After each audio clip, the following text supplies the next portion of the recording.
পরপর 10টি সংখ্যার প্রথম 5টির যোগফল 560 হলে শেষ 5টির যোগফল কত? এই ধরনের অঙ্ক চাকরি পরীক্ষায় এসেই থাকে। তো আমরা এই ধরনের অঙ্কগুলো খুব সহজে করার জন্য একটা জিনিস সূত্র অ্যাপ্লাই করব, সেটা হচ্ছে এই সূত্রটা s2 = s1 + n স্কয়ার। খেয়াল রাখতে হবে পরপর 10টি এখানে জোড় সংখ্যা থাকলে, জোড় সংখ্যার উল্লেখ থাকলে এই সূত্রটা অ্যাপ্লাই করতে হবে, ঠিক আছে? আর এখানে এই সূত্রটার অর্থটা আগে বুঝতে হবে। এখানে s2 হচ্ছে শেষ সংখ্যা, s2 হচ্ছে শেষ সংখ্যা, আর s1 হচ্ছে প্রথম সংখ্যা, আর n হচ্ছে সংখ্যা। যে এটা সংখ্যা শুধু কি দেখেন, একটু পড়লেই বুঝতে পারবেন, ঠিক আছে? তো আমরা যদি এই সূত্রে যদি অ্যাপ্লাই করি, এখানে দেখেন s2, এখানে এখন আমাকে দেখতে হবে কোন মানটা চাইছে, প্রথম নাকি শেষ। এখানে দেখছে শেষ 5টি সংখ্যা যোগফল কত, অর্থাৎ শেষটা চাইছে, শেষ।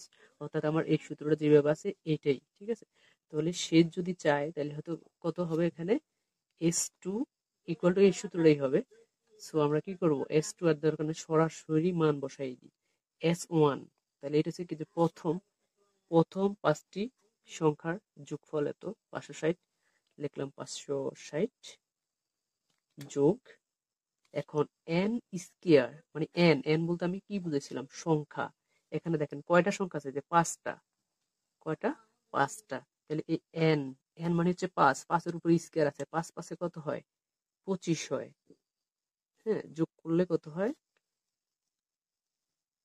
5 2 6 8, তারপরে কত, 5। এখন তো আমি মনে করেন এটা বোঝানোর জন্য লিখছি, আপনি যখন চাকরি পরীক্ষায় অঙ্কটা করবেন তখন মনে মনে সূত্রটা লিখে তখন মনে মনে অ্যাপ্লাই করে আপনি করতে পারেন 585। এখন দেখেন এখানে 585 আসছে কিনা, আছে। তাহলে আমাদের সঠিক অ্যান্সার হচ্ছে কত, 585।